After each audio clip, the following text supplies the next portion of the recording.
বাঁধাকপি খেতে খেতে আর ভালো লাগছে না? সিজন শেষ হয়ে যাওয়ার আগে একবার এই রেসিপিটি ট্রাই করে দেখতে পারেন। এই লোভনীয় নাস্তাটি শুধুমাত্র বাঁধাকপি দিয়ে বানিয়ে খেতে পারবেন আর ফ্রোজেন করতে পারবেন 15 থেকে 20 দিন পর্যন্ত। চাইলে রমজান মাসের জন্য বানিয়ে রাখতে পারেন।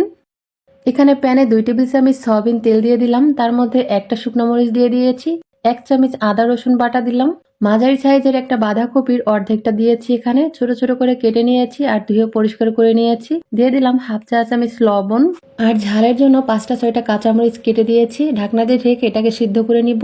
এরপরে ঢাকনাটাকে সরিয়ে উল্টে পাল্টে নেড়ে চেড়ে দিব। পানিটা যতক্ষণ আছে ততক্ষণ এটাকে সিদ্ধ করে নিব আর একটু পরপর নেড়ে চেড়ে দিব। এখানে আমি দিয়ে দিলাম 1 চা চামচ মরিচের গুঁড়া, হাফ চা চামচ ধনিয়ার গুঁড়া, হাফ চা চামচ গরম মশলা আর হাফ চা চামচ জিরার গুঁড়া আর দিয়ে দিলাম 1/4 টিস্পুন হলুদের গুঁড়া। সবকিছু নেড়ে চেড়ে মিশিয়ে ঢাকনা দিয়ে ঢেকে রাখবো। এরপরে আবারও নেড়ে চেড়ে দিব।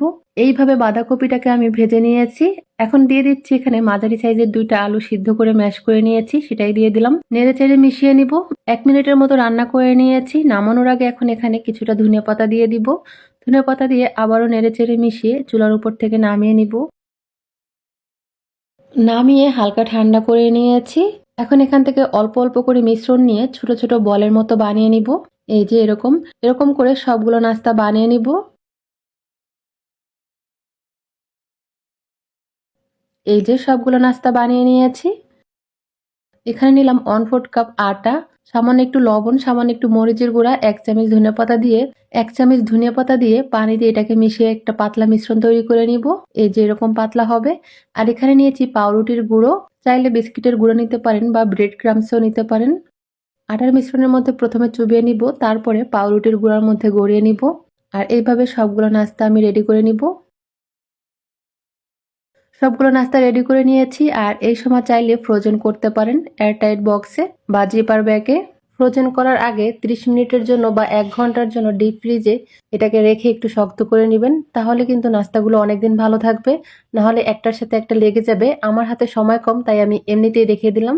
আজকে আমি ভেজে শেয়ার করছি। এখানে প্যানে কিছুটা তেল গরম করে নিয়েছি, একটা একটা করে নাস্তা দিয়ে দিলাম।